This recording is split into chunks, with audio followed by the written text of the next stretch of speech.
In breaking news from the NFL, everything we had planned to do on the program has just jumped out the window. Kimberly Martin, would you please be so kind as to share the breaking news of the morning? Yeah, Adam Schefter just reported that Dillon Gabriel will replace Joe Flacco for the Cleveland Browns. Dillon Gabriel will start against the Minnesota Vikings in London. This did not come as a surprise considering how this Cleveland Browns offense has looked of late. A lot of questions in Cleveland about their offense and Joe Flacco. Now we know, rookie quarterback up next. Peter, here's what I think. I think they were listening to our pre-show meeting this morning. We had a lengthy discussion about when they should do this, whether they should do this, how they should do this. And now, an hour later, they have done this. Fill in the blanks for me. The argument for going to Dillon Gabriel is he brings a little bit of spark, and maybe you get something different because you were going to Flacco because he was a responsible veteran, but they're -6 in turnovers. That's right. The decision-making hasn't been great anyway. So if you've got a 41-year-old who's not exactly, keeping the ball and being smart with the ball, you might as well try. But gosh, a first assignment being Brian Flores on the road in London is not exactly ideal for a rookie quarterback. Yeah. Dillon Gabriel, though, is a little bit more mobility. Yes. Maybe a little spark to this team. Yeah. I think a lot of people watched, Lewis, what Jackson Dart seemed to bring to the Giants. And Peter was making this argument right off the top of the show. Jackson Dart's impact on that game felt like it was greater than just what he did. It felt like the whole team sort of said, okay, wait a minute, now we've got something to be excited about. Do you anticipate this having a similar impact on a Browns team that has, maybe championship is a strong word, they have as good a defense as just about anybody? And I think that's one of the keys right there. It's not just the effect that it's going to have on the offense. Look, the defense is going to look at this and go, hey, look, now we have a shot when we get 3 and outs. Maybe we can actually start moving the football a little bit. Maybe we can get a little bit of a break here. The wide receivers will start running routes a little bit differently. The offensive line starts blocking a little differently. That, it's an intangible thing as far as being motivated by the fact that there was a quarterback change, but it has real tangible effects on the field. Guys all of a sudden feel as though, maybe they need to level up their game a little bit to match what this young man's going to bring to the football field. Joe just looked like he didn't have any juice. He didn't look like someone who was really willing to stand in there and make the kind of plays and take the kind of punishment and be able to make the kind of unique off-schedule plays that I believe Dillon can make. You saw it in the preseason. Yes, it's a tough assignment. Brian Flores is going to go, hey, well, you know what? You see this book right here? I'm going to show you all of this. But that's fine. As you said, Nick, it's the NFL. This is what you sign up for. Watching them play offense hurt your eyes, right? So, it's hard to imagine it getting much worse, but that's easy to say until it actually happens. Nick, first guess it. Do you like the decision? Oh, yeah, I like the decision. I think that it's probably something that you feel in a locker room, and the boost that you're talking about is there. The athleticism is the big point through it. I think Peter touched on this earlier, but it raises the floor of your offense immediately if you have some ability to run. Like the pocket passer is almost obsolete in the NFL. The strict pocket passer, which Joe Flacco is. Ability to move, run some zone read, do some other things to take pressure off the rest of the team, I think helps them a lot. Yeah. Their tackles have struggled in Cleveland. And if you can't move and your tackles aren't doing a great job, you're going to get a lot of pressure, you're going to make a lot of mistakes, you're going to turn the ball over. All those things are coming to fruition. They want the Jackson Dart effect. And what I mean by that is it wasn't like Jackson Dart put the team on his back and went, he had 100 yards, whatever it is, 112 yards. If they can get that with their defensive production, think about what Brian Burns did. What Dexter Lawrence, these dudes turned it on. If you get any of that from the Cleveland defense and all of a sudden things start to turn around, that's what you're hoping for. You're hoping for a breath of fresh air. That's what they're asking for. This is why last week we had this question of Kmart, would you be shocked if the Browns made a QB switch? And I said no, because the question of Joe Flacco, it was going to keep coming up. If Joe Flacco didn't improve, everybody's going to look at that bench and say, you got 2 rookies there.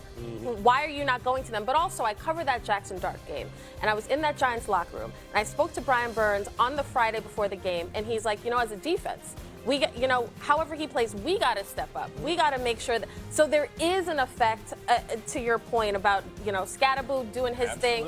But defensively, everybody picks it up. Everybody's looking around like, okay, we got to help out the rookie as well. We saw this last year. Do you remember when Drake May went into the lineup for New England? Yeah, they got better. You saw it even in the preseason when he actually went in the game. It's a real thing. I think you'll see this happen. How long will that juice, that spark last? Well, let me remind everyone of a few different circumstances with the Browns. They have 2 first-round picks in the upcoming draft, which, generally speaking, looks to be quarterback rich. Now, a lot of the quarterbacks that we like in it have not played so well so far in September. We're going to get into that with Jordan Rodgers in a minute. But the point I'm making is it is incumbent upon the Browns to figure out if they have something in Dillon Gabriel and or if they have something in Shedeur Sanders by the end of this season, because they have an opportunity, we would think, next year to make an aggressive move for a quarterback if they want to. That's the real answer to the test, right? Is do we have him in our building? If we have him in our building, let's go. But you got to give the guys an opportunity to know if you got him in the building. It's hard to know whether you do or not. I mean, you could look at Baker Mayfield and say they drafted him number 1 overall and they had him in the building and they let him go. So we'll see. The Browns. That is the problem with the Browns. That you see Baker go off elsewhere to multiple teams and still be the kind of quarterback who you think can win you a championship. Why didn't it work? With all the quarterbacks that Cleveland has had, why hasn't it worked?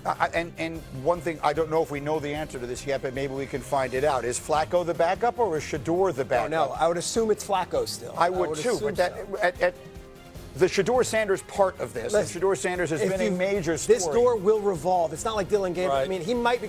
Shedeur will get a chance if he just hangs in the pocket and just his opportunity will come if the Browns continue to struggle. Well, it's also who is number 2 is relevant because as the same thing we said about Jackson Dart of New York, the fact that he was number 2 instead of Jameis Winston, these guys, you're one hit away from going into the game. So my question is, if that hit happens on Sunday in London, is it Shedeur or is it Flacco who comes in the game? I would think right now it's Flacco, but I think for sure if you're Shedeur right now, here's your opportunity. Yeah. Here's your opportunity to get more reps because now truly, look, they don't want to go back to Joe Flacco. That's right. You don't take him out because you want to go back to him at some point in time.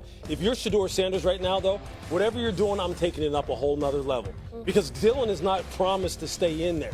This is, as we're all talking about, this is really a tryout for everyone because of the draft capital they have next year. And that guy, we may not have seen the last of him yet. And I'll tell you, the Giants traded up to get Jackson Dart in the first round. Dylan Gabriel is still a third-round pick, so this isn't some sacred cow that they would never bench Dylan Gabriel. Right. He struggles. Yeah, he's on the block. No, I think that winning the Green Bay game actually hastens a lot of this stuff. Like, wait a minute, we're too good to not at least take a shot and see what happens. I have Jordan Rodgers with me, who is an outstanding quarterback evaluator. We were going to dive into and are going to dive into a bunch of these college quarterbacks, Jordan. But as we get this news here, I'd love to get your perspective on it. Again, you studied Dylan Gabriel before the draft.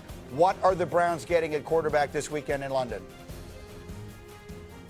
Well, I think the thing that stands out is he started 63 games in his career, most by a college football player, period. The other quarterback we saw do that was Bo Nix, and he had an immediate impact with the Broncos. Why? Because he's played a ton of football. And Dylan Gabriel was at 3 different schools, 3 different systems, and the constant with him was the ball always came out on time, and he was accurate. At every stop, he was accurate, 73 or 74% completion percentage at Oregon, and he protected the football. So it didn't matter the system. It didn't matter the Jimmies and Joes that were around him. He elevated the play of the offense at every stop, and the experience, I think, of a guy that played college for 6 years and, as I mentioned, 63 starts.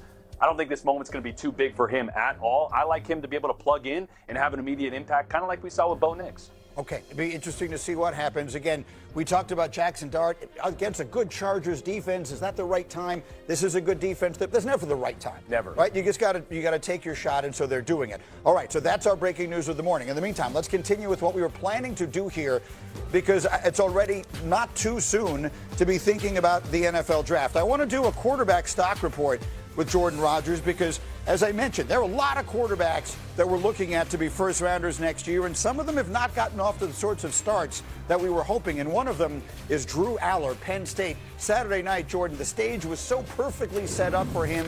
It was not a great night. Where do we stand right now on Drew Aller? Yeah, the stock is down. Look, when it looks good for Drew, it looks really good. Problem is we haven't seen it very much, and it's really glaring, his inability to create when things break down. You see that on